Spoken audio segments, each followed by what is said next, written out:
Same thing.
Yeah.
Good morning.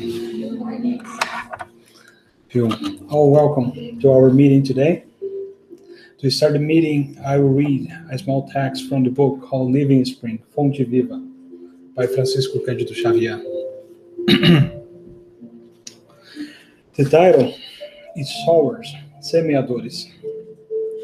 Every one of the Divine Master's lesson is profound and sublime, down to the smallest detail. When he begins narrating the parable of the sower, he starts with a lesson of inestimable importance worth remembering. He does not say that the sower has a contract with third parties, but that he himself went out to sow. Ele foi semear sozinho, semeador, a parábola do semeador. Transferring this image to the soil of the Spirit, in which so many imperatives of renewal invited workers of goodwill to the sanctifying farming of the spiritual growth. We are led to realize that servants of the gospel are compelled to go out personally in order to benefit others' hearts. It is necessary to tear down the old prison of the point of view and devote ourselves to serving our neighbor. As we learn the science of extracting ourselves from the dark jail of the self, we start a journey through the great continent called everyone's interest. And if it's an infinite expanse, we find the land of the souls choked with thorns, filled with misery, covered with stones, or poisoned with mire, thus offering us a divine opportunity to act for the good of all. It was according to this script that the divine sower staged his ministry of light, starting his heavenly mission of assistance amidst humble shepherds, then continuing it amongst the friends of Nazareth and the scholars of Jerusalem, amongst the verbose Pharisees and simple fishermen, the righteous and the unrighteous, the rich and the poor, the sick in body and soul, the old and the young, women and children. As we have said, the sower from heaven left his grandeur and came to us to spread the light of revelation and to increase our vision and discernment, even though he could have been replaced by thousands of messengers if he had wanted to. He humbled himself so that we could be exalted, and he put himself in darkness so that our light might shine. Therefore, let us leave our inhibitions behind and learn with the Master to go out and sow. I invite you to pray. So, I invite you to close your eyes and elevate your thoughts. Thank you, Father, for this beautiful meeting, for the hearts that here share your immense love together in this earthly experience. May we learn how to share, how to understand, how to live better with each other. May we profit out of each one of our meetings. May we learn from each other.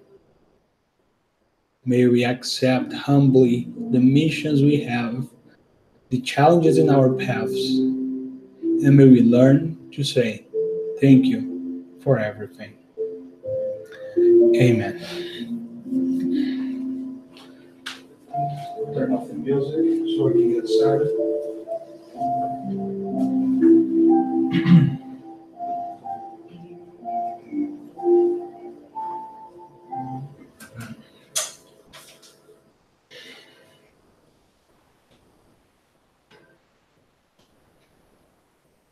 So welcome.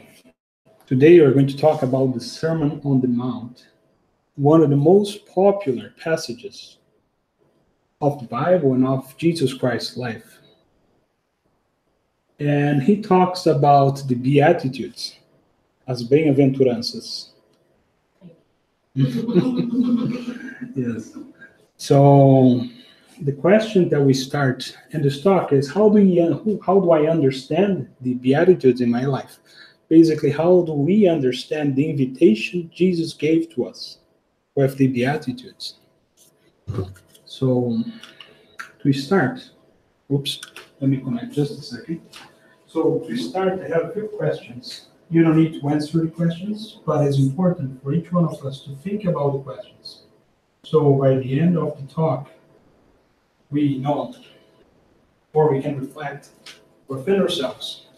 So the question for reflection that I have, the first one is why the beatitudes are important in my life? Why por que essas bem-aventuranças?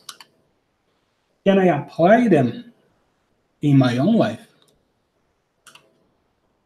Can I apply the principles in the beatitudes towards the people around me?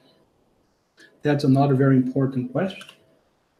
So here we have the passage in the Bible talking about the Beatitudes, and we are going to read this first, and after we're going to see each one of them in detail. So first, he says, "Blessed are the poor in the spirit, for theirs is the kingdom of heaven. Blessed are those who mourn, for they will be comforted. Blessed are the meek, for they will inherit the earth. Blessed are those who hunger and thirst for righteousness, for they will be filled. Blessed are the merciful, for they will be shown mercy. Blessed are the pure in heart, for they will see God. Blessed are the peacemakers, for they will be called children of God. Blessed are those who are persecuted because of righteousness, for theirs is the kingdom of heaven. Blessed are you when people insult you, persecute you, and falsely say all kinds of evil against you because of me.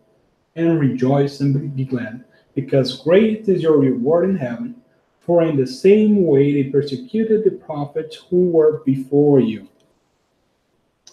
So those are the statements, about 9 statements I have to say. Gandhi, you all know Gandhi, the Indian, once he said, if all the books were burnt and we were left just with this passage, it would be enough already. And it's such a beautiful passage, but sometimes it's difficult to understand. So to do that, I'm going to talk about a book called Boa Nova, Good News, from Francisco Xavier, by the Spirit, Humberto de Campos, who was a journalist in Brazil when he was incarnated, and after that he started to write with Francisco Xavier, first as Humberto de Campos and after as Brother X. So maybe I would like to ask, who knows this book? Who heard of this book, Boa Nova? It's a very interesting book, very nice book, because it talks about the passages in the Bible from a different perspective. So like what happened before that, what happened after, which was the behavior of the apostles during that moment. So we have in this book, Boa Nova, one passage that talks exactly about that moment. And it's quite nice. So here is the very famous picture where he goes on the mountain and he talks about the Beatitudes. But we start, this was in the beginning of his service, of his work. So many of the apostles were still learning their paths.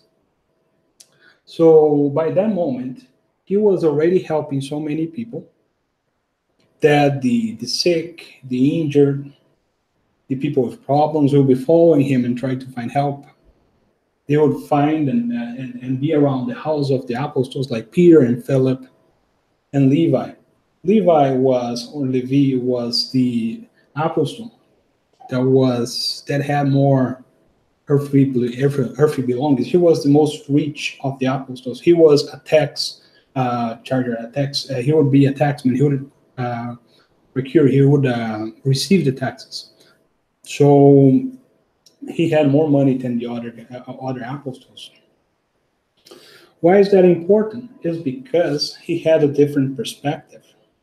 That you had to have power within you to be able to lead and help. He thought that with power he would be able to spread more the word of Jesus. So three people came to him. One of them was persecuted by his family, he was living alone. Another one was handicapped, and another one was involved in several other problems. And they came to him to understand better what Jesus had to say. They were willing to apply that to their own lives. And then Levi said, but look at you. You're handicapped, you're persecuted, your family doesn't want you, you have these many problems. How can you do anything? You see, like Jesus said so many wonderful things, and we, ourselves, using badly what we understood, caused so much problems because they were willing to know and apply. And then he goes there and tells them these, and they get so disappointed and sad that they left the house. But they heard that Jesus would talk in the afternoon in the mount. And they went there. So after some time, Jesus come by to talk to him. And noticing that, because in this talk, he said, yeah, these people came by and they wanted some orientation, but they can't do anything, right? And then Jesus looked at him and said, you're mistaken. You're totally mistaken. Of course, with kindness and love, as he always did. But he tells he is mistaken. Because he says a beautiful, beautiful thing that the souls of these brothers suffering is a very rich soil because it's watered with their own teardrops. We're going to talk about that later. But the sufferings, the challenges that we have sometimes are one of the most important doors to understand. Is a beautiful invitation. So Jesus tells him and tells that everyone have the opportunity, everyone have the right. And is much more important, or was much more important, to talk to them in need because they would be able to understand that than the ones that have so much power in those days that were willing to impose their thoughts by force. And that was not the right way. And he says if the gospel is the good news, if the gospel is so wonderful, these people are the ones that are most in need of that. So he starts to understand that that can be applicable to everyone. You see, that was like a shifting point in his life because he changed perspectives. So they go to the mountain and Jesus talk about the beatitudes, and we're going to see each one of them later. But there, Levi see these three brothers again. And he goes and talks to them. He apologizes. He hugs them. And the next day, he invites everyone that were there to go to his house. Because this shifting moment, they say, like with the sunset and the environment, he could feel that something changed inside him at that exactly moment. So the next day, he invited these people in, and everybody was sharing and celebrating. And Jesus looked at him and said, Levi, my heart is full of joy, because also blessed are those who listen and understand the will of God. So when we talk about blessed are those, we can see like how many important things are here that if we don't use our own reflection, if we don't think about it, we can miss these important points. So we know that Jesus talked to them as he talked to us. Basically, there's so many layers in every one of his speeches and in any one of his words that now we can understand that with the same meaning. We can apply that to our lives. The same thing he said to them 2,000 years ago.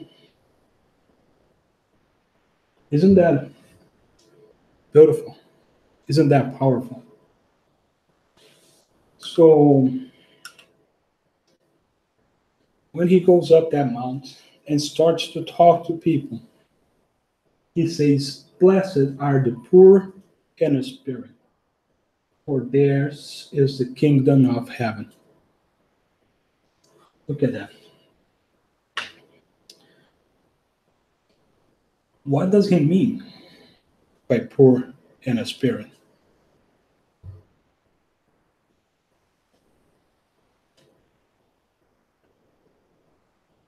Is it ones that have a poor spirit, or the ones that don't believe in anything? Or he is meaning that poor in spirit is the one, or are the ones that are detached from all the material belongings. Like each one of us can see in a daily basis how materialism can impact our lives and the life of people around you. Having so much, I want to have this, I want to have that, I want to have this, I want to have that. You see, I envy them because they have that and I don't have anything. We can see that every day. Sometimes we can see ourselves doing that as well. But then we see that he is inviting us to change. Blessed are the poor in the spirit. And why that is so important? Like, why the detachment from the material belongings is so important in that sense as well. It's one of the major challenges that we face in this society because everything is about having. It's to show you what you have. You have to have this and that to belong to a certain place or to be understood and accepted by certain people. But then I ask the question, we all know that we are immortal spirits, that we reincarnate, we come back to here to learn and improve every time. So who lives? Is the body over here in this lifetime, or the spirit that is within us? So are we living for the lifetime we are, or we are living for the spirit that is in us? You understand? Like we are using the time that we have just focusing on feel good at this point, or having this, having that, instead of thinking, how can I work to improve the spirit that I am, living the life of the spirit? So he says here that poor in the spirits that we need to change the idea that having is power. We need to understand that we need to work within ourselves to become better, to live the life of the Spirit. So that's just the first. And then he goes, "Blessed are those who mourn, for they will be comforted." So, those who mourn, aqueles que sofrem, que lamentam, because they'll be comforted. What is suffering and pain in our lives? What is it? Is it a payment? Because God doesn't like me and I have to suffer? Why do I have so many challenges in my life and nobody have challenges in their lives around me? We do like to complain a lot, don't we? So why is this so important? Those who mourn, for they will be comforted. The challenges that we receive in our life are here for a reason, aren't they? We can always take two paths. We can murmur, we can complain, or we can accept and we can learn. As we all know, we all went to school one day. And at school, if you didn't do well in a test, you need to repeat that test, right? If we face a challenge, and we complain about that challenge throughout our whole life, and my whole life was full of misery, I suffered so much, this and that, and I didn't learn anything from the challenges that I faced. Was I approved? And in that sense, like, did I understand? Did I use it well, the opportunity that I have? Because at one point, I agreed to have those challenges as well, right? Like everything that happens with us, we need to understand that happened for a reason. And we have to have proper perspective to say, I need to use this better. There's always two paths. If we complain, we become full of sorrow, and we become angry, and we become sad and depressed, and we all know. But here you say those who mourn, they will be comforted. Those that understand that these challenges are an invitation, they will improve themselves. They will change. They will learn. If they learn with that challenge, will they need to go through that challenge again? Or they will be comforted because now they understood and they learned from that. They were already approved. So every time we go through this, we know that pain is an invitation. We have, as we talk, about three major invitations that God gives to us. The first one is love. That we can start right now and change everything we have. And that's the loving invitation, because now we feel okay, we feel right, we feel loved, and we can do that because we believe in God. But let's say we don't do that now, but we do need to change. And the second invitation that comes is pain, because with pain we may learn a lesson. But if we still murmur and complain and go, so we get the third invitation, and the third invitation is what is called suffering. And why do you need to understand that as an invitation? Is because who suffers? Who here wants to suffer? No, nobody wants to suffer. So the invitation is to change yourself, to not suffer anymore. And we see that suffering that went through, that each one of us went through multiple times in our lives. We're there to invite us to change, because if you're suffering for something or because something. But if you change the way you see the things, you'll not suffer anymore. And that we say, those who mourn will be comforted. That's what he tried to tell us. And many of us still don't understand. So let's go on. Blessed are the meek, os mansos, for they will inherit the earth. Look at this. How beautiful is it? Blessed are the meek. So we talk about meekness, mansidão. When we talk about meekness, is it a passive or an active movement to be meek? Like how much work we need to put in this virtue, right? Like we are always rebels. We are always complaining about this, complaining about that. Good morning. Complaining about this, complaining about that. But he invites us to be meek, to be mansos. And why is that? Do we like conflict? Do we like, and when we have a conflict, it's because we're angry or upset with something or someone. When we talk about meekness over here, is accepting the challenges, the opportunities that we have in the lifetime without rebelling. So, mansidão here means to not rebel against the opportunities that you have.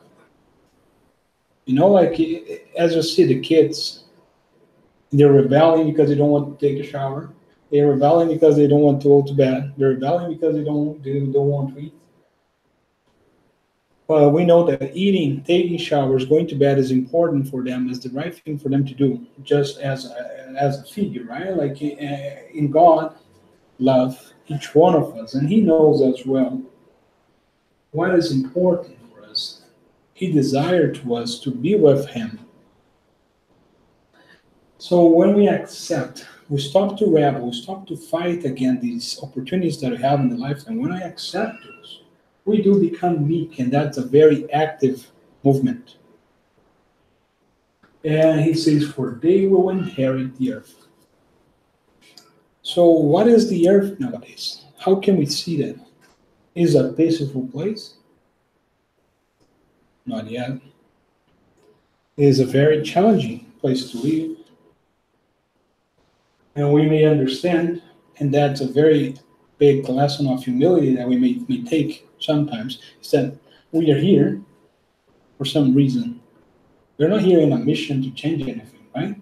We're here because we still interact with this kind of environment ourselves. We are still improving as the earth is as well. So when he talks about inherit, when we talk about how earth will be when each one of us change, and not be more a planet of changes, of challenges, sorry. It will be a planet of regeneration, and each one of us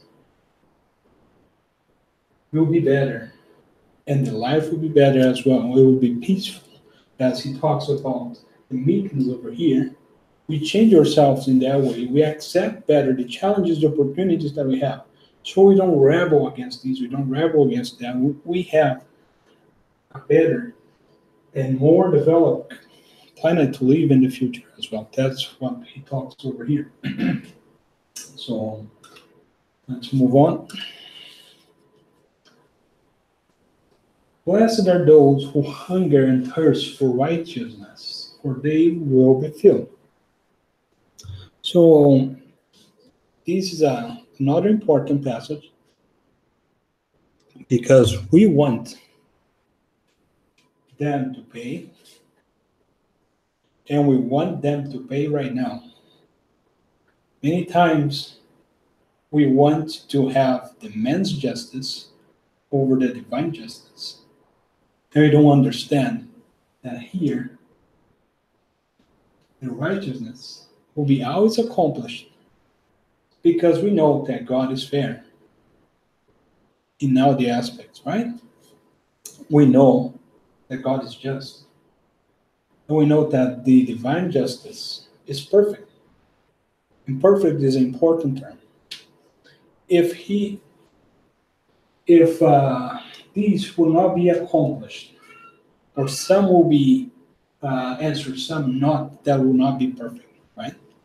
So we know, and we understand from many, many, many of the books that we can read, that the wrongdoings we do over here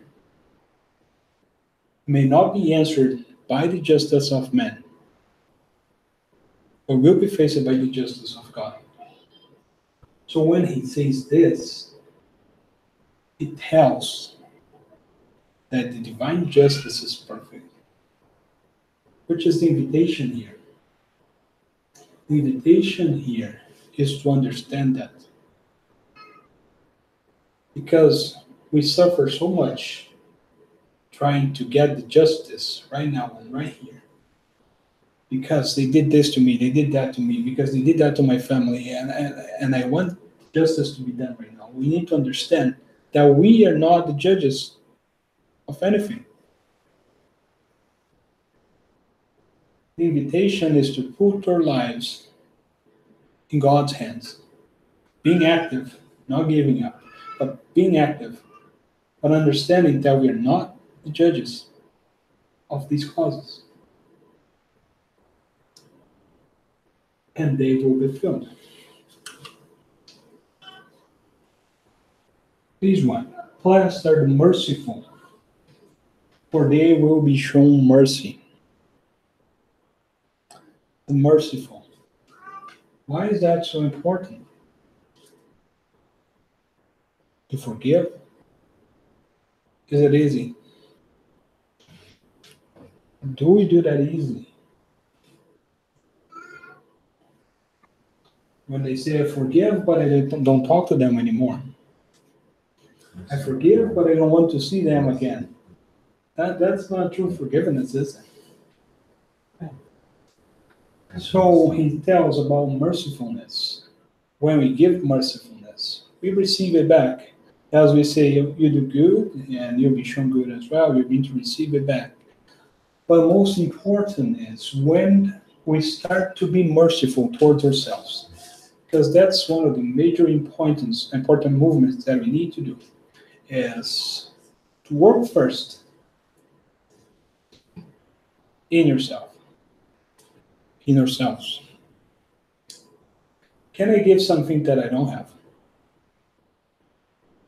How can I forgive if I don't forgive myself? How can I love if I can't love myself? How can I respect if I don't respect myself? So the invitation here, not just work inside you as well, but showing that it is important to put these actions, these virtues, into actions. It's changing that. You change the world as well. And he goes on, blessed are the pure in heart, because they will see God. And why is that important? Or what does that mean? Are they pure in heart, for they will see God? When we read in the Gospel according to Spiritism, in the Spirit's book, we see that through our own development, will we be able one day to see and understand God. But what he's talking here is be pure in heart. What is impurity in this sense? What is the impurity? What is the challenges, problems that we still carry with us? So being egotistic, by example, competitive, aggressive, materialistic, are those purities or impurities? Right? Like our impurities, when we talk about be pure in heart, it's changing your own self, not applying that anymore towards your life. Because if we keep on living and thinking that it's okay to do this, it's okay to do that, I'll change that later, we will still be able one day to improve ourselves, right? Like we always have the opportunity to improve. But we are delayed. And who suffers with that? We do. Because our conscience one day will confront us in that moment and say, you had the opportunity before. Why didn't you do that? So when he talks about purity here, is that we change and we improve our own selves. We become better. As we improve our virtues, as they increase, as they grow inside us, we become more and more connected with God. And more, we can see his work, we can see his deeds, we can see his actions in our life. More and more. So that's another beautiful invitation.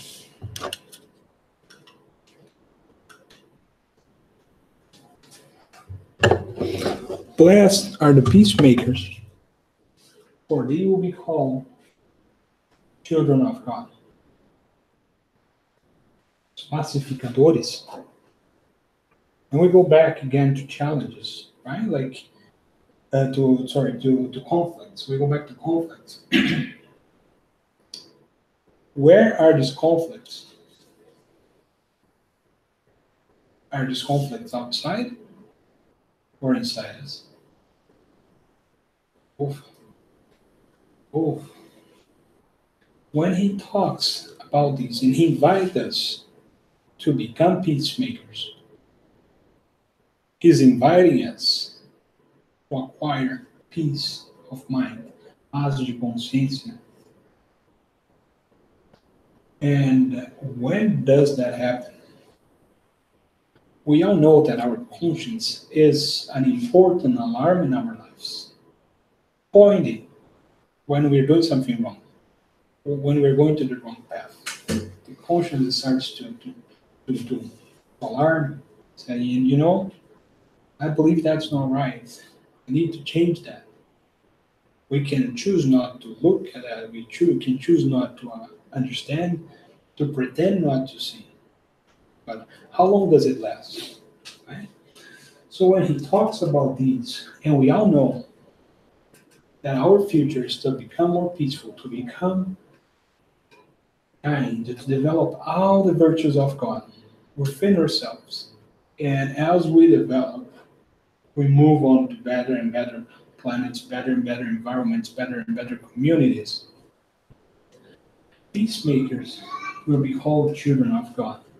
Because more than anything, with peace of mind, they become an important example. How can you be so peaceful and amidst so many challenges? Like Chloe.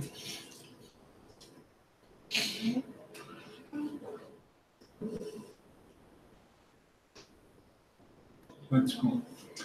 Blessed are those who are persecuted because of righteousness, for theirs is the kingdom of heaven. So, what does he mean over here?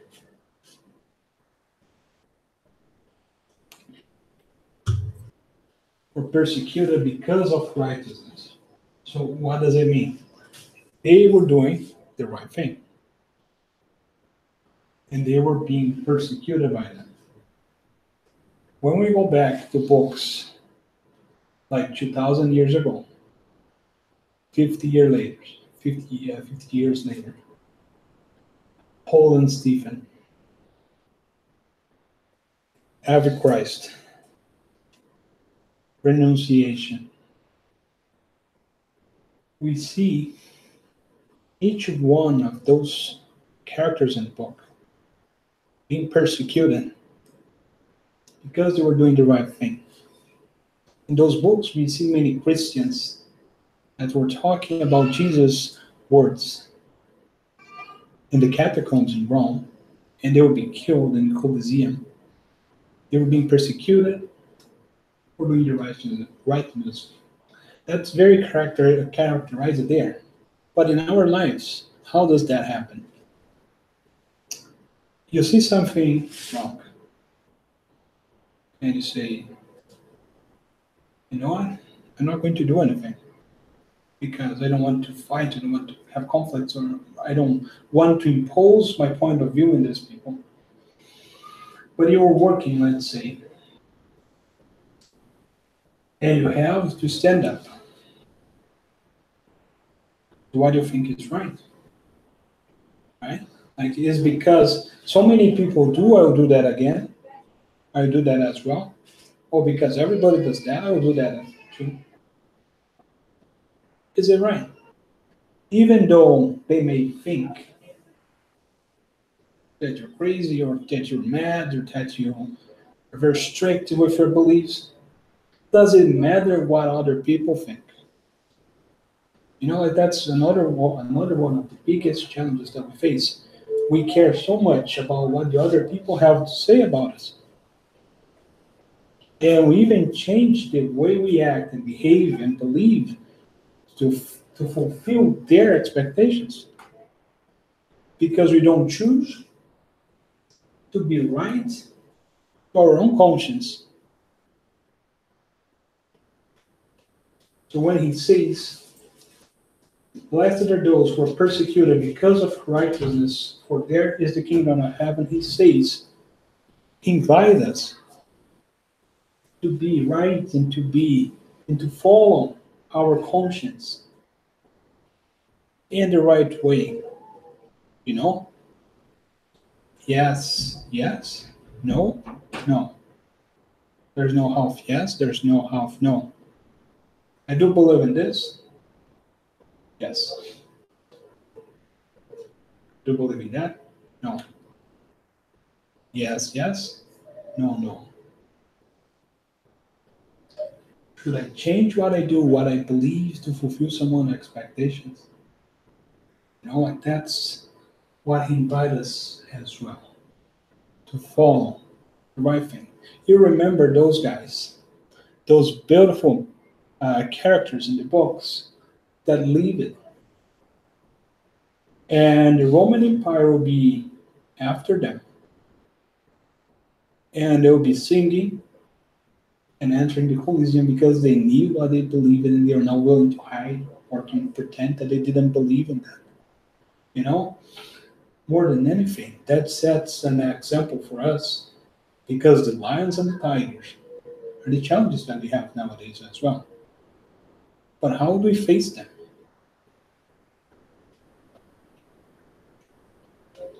The last one is blessed are you when people insult you, persecute you, and falsely say all kinds of evil against you because of me. Isn't that consoling, comforting as well? And he knew, as we know, he would know at that time, that each one of them would suffer, would have persecution, would be challenged because we were not still receptive to those ideas. We still were too attached with power and materialism to understand fraternity and love and care and charity. And that complements the righteousness as well. And again, falsely persecute you and falsely say all kinds of evil because it's not true. Again, like, why do we need to fulfill anyone's idea of what we should be if we know that's not the way I would like to be? If I'm doing the right thing and the other people disagree with me, they can tell and they may say false things. They can persecute you because you're doing the right thing. As we many times discuss about politics, right? Like, oh, there's no way to be straightforward in politics because you have to get involved or you have to get involved because they will make you get involved with that. Isn't that interesting? Because you persecute and falsely accuse you, that's just a figure of course, a figure of speech. But that's the same sense. If you're doing what you think is right, basically, if you're doing what your conscience says, you believe that these that we share in this moment are so important in this sense. And people will accuse you, falsely say that, to persecute you, and he says, you will be blessed. Blessed are you when people insult you, persecute you, falsely say all kinds of evil against you because of me. So what is the invitation again that we see over here? Because of me, because of his example, because of the proofs, because of the help, because of the image, the support he provides to each one of us.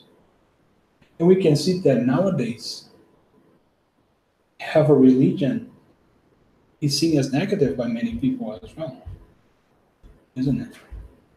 Well, we understand that that is false. That's a false judgment. We all understand how important it is to have a religion in our life.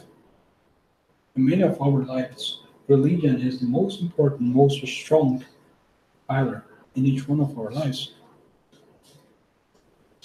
And to further discuss these, I have three beautiful books that I would like to talk about.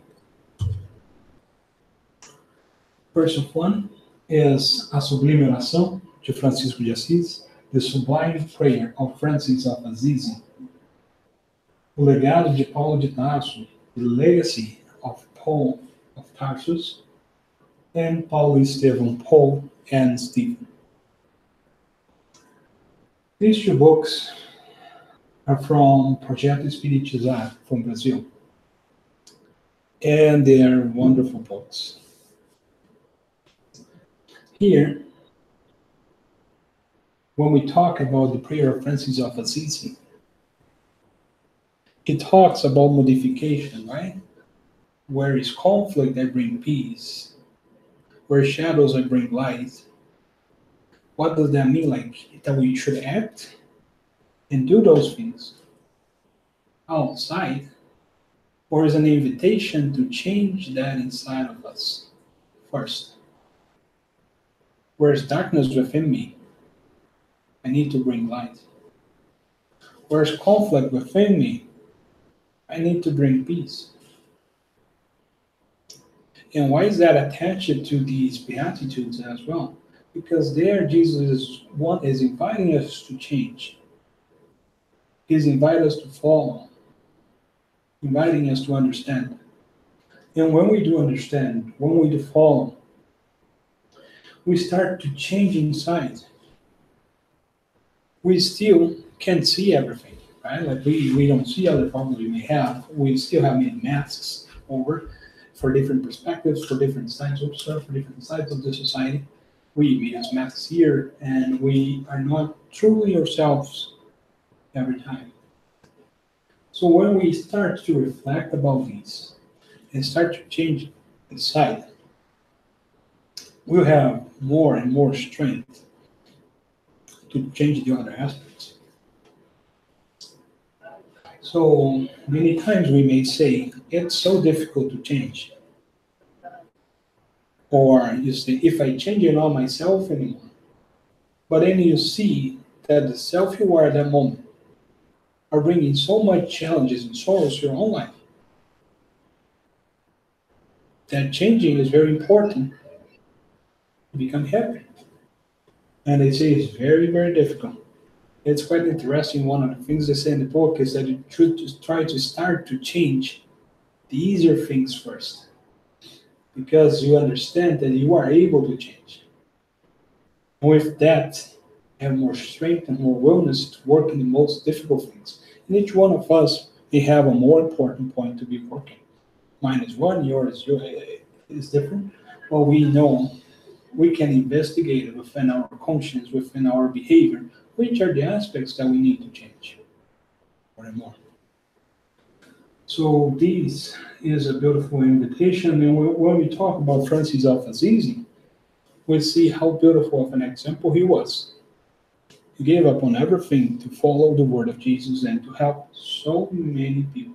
He's still helping people nowadays.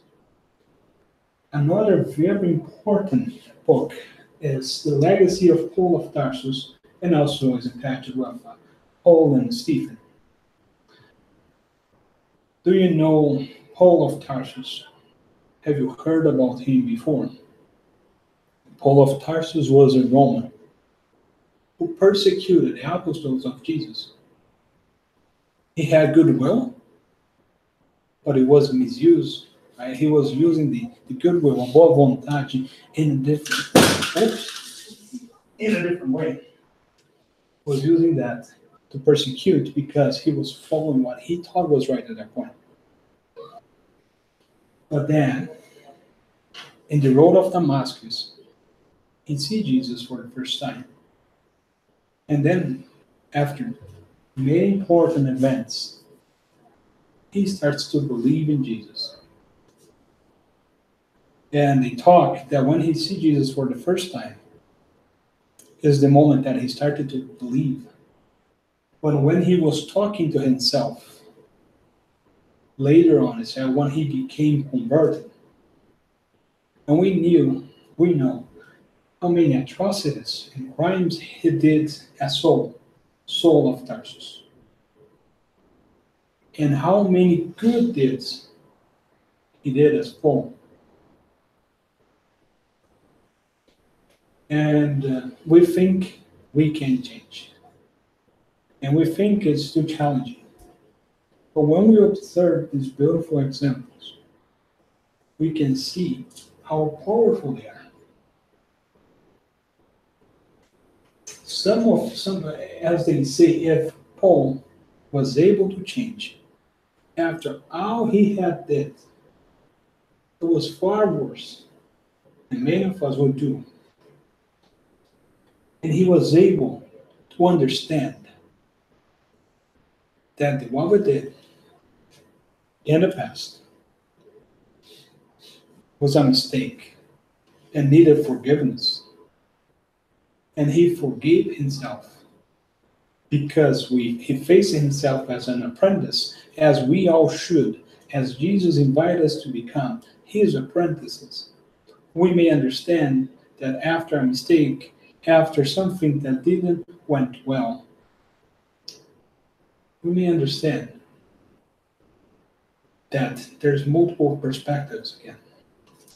Most important one is we can suffer and feel guilty, or we can learn from that and don't repeat. If we learn from those mistakes, we'll learn to improve and improve and improve every day. Because we know that guilty is very challenging in our lives.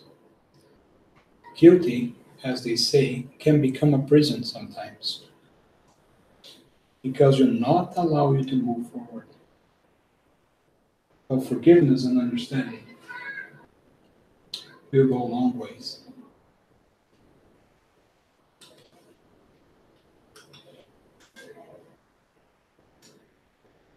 So, peace of mind is a very, very important thing to follow, pursue, to will, to have. Peace of mind. When we become in peace within ourselves, we don't throw stones at ourselves. We don't point fingers at ourselves. Why did you do that? How dumb were you? Like as we do very often, we are quite aggressive within ourselves. When we start to understand that we are apprentices, that we can do mistakes, but we need to learn from those mistakes and not be guilty and sorrowful and all that. We need to learn from those. When you're at school, back to the school example, and you didn't do well or you didn't know how to answer a question, and you got that question wrong, if you go back and start to look at that and try to understand why you did that, you learned that problem. They're not going to do the same thing again. It's the same thing happens with the challenges in our life. So let's talk about these beautiful, beautiful things that are very, very important in our lives. Self-love. Nowadays, we see that very challenging as well because we need to fulfill other people's perspectives. And I don't love myself if I'm not loved by the other people, which is the contrary movement, as you need to love yourself first. Self-forgiveness is very fundamental. Once again, guilty can become a prison and not allow you to move forward because you become imprisoned within your own thoughts. I don't deserve these, I don't deserve that. Compassion to yourself and to the others. Charity, discernment. All those things help us to develop the peace of mind. But then we have all the other challenges present in our lives. We have pride, we have materialism, egocentrism, disrespect, impatience, anger.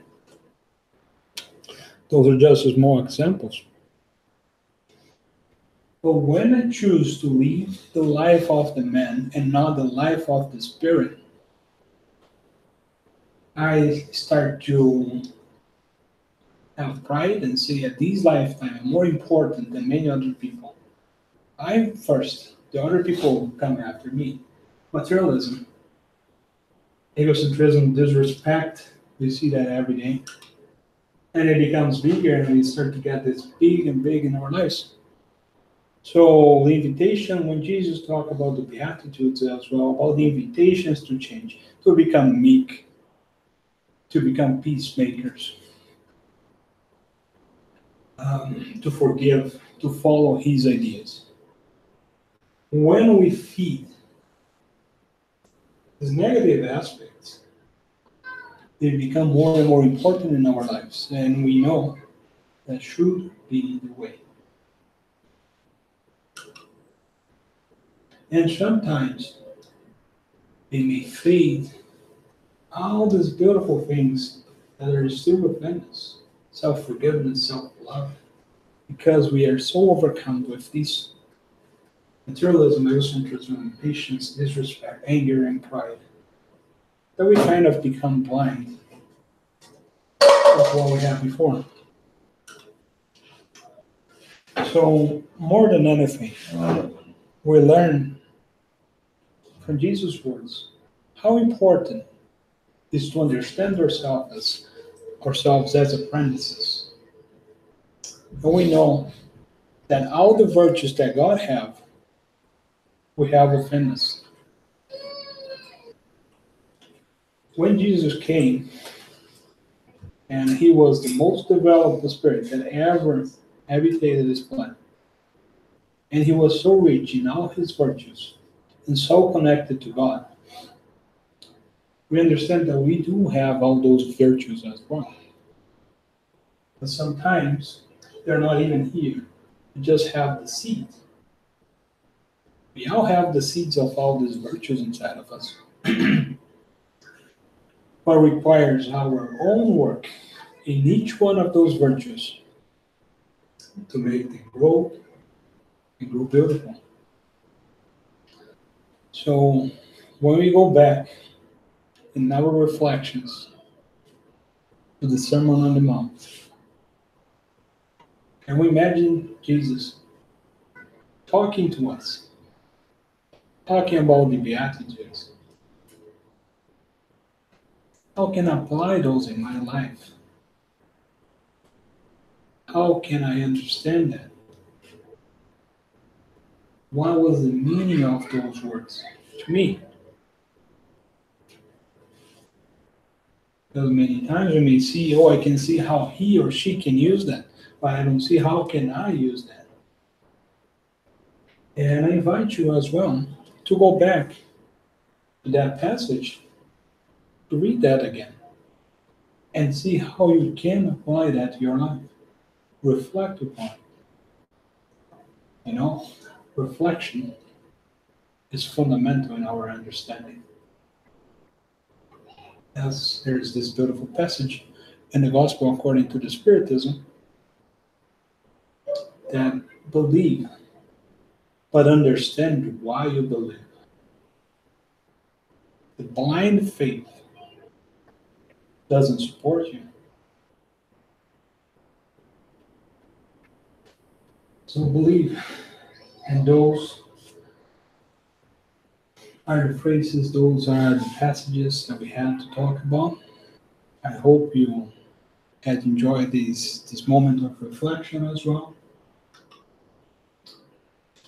And we have this beautiful image of Jesus as a shepherd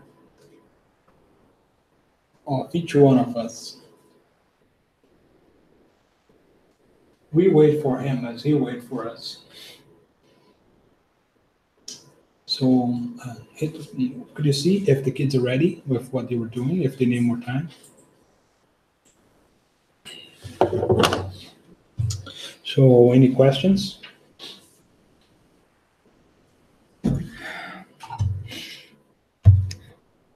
We have many wonderful opportunities here with our community. We have book clubs. We have these meetings on Sunday. We have meetings on Mondays. We have study groups. We have leadership development. And we have an important and very loved library. Because what we have to say is very little. What we know is very little. But we all know that the books are available. And there's so many wonderful things to learn within those books. So there's an invitation for each one. You know, like go there, see if there's a book that is of your interest. Today, good, they can come in.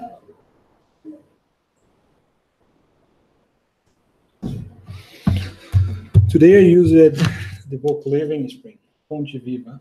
We have this book in English and Portuguese as well. And we talk about Paul and Stephen as well. And we have the book in English and Portuguese too.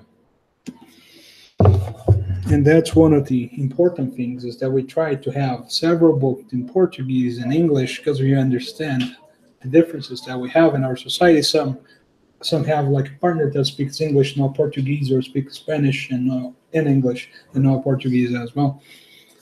So let's see what the kids have for us today.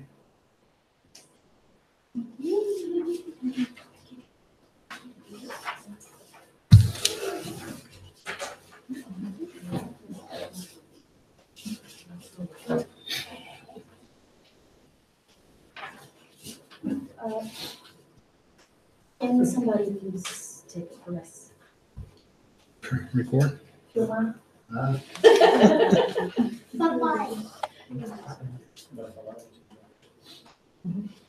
Okay, so we are still in the month of gratitude. So we are going to sing a little song about some of the things we're thankful for. Okay? And Sophie and Noah are gonna help us with the song. And Enzo's gonna sing super loud. I'm thankful for the food I get to eat. Yes, I am. I am thankful for the food I get to eat. When the food goes in my tummy, I say yummy, yummy. I am thankful for the food I get to eat. I am thankful for the love I get to share. Yes, I am. I am thankful for the love I get to share. My family and I share our love in many ways. I am thankful for the love I get to share. I am thankful for the brain I get to use. Yes, I am. I am thankful for the brain I get to use. I use it my computer, papers, books, and more. I am thankful for the brain I get to use. I am thankful for the land I get to see. Yes, I am. I am thankful for the land I get to see. I see mountains, trees, mountains, springs, and caves. I am thankful for the land I get to see. Thank you very much for the help. Excellent job, guys. It's a lot. Good job. Great.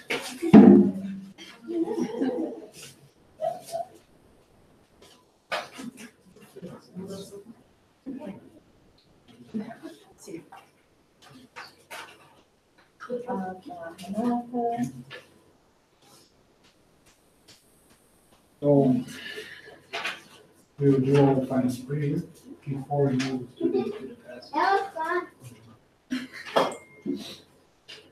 I invite you to close your eyes.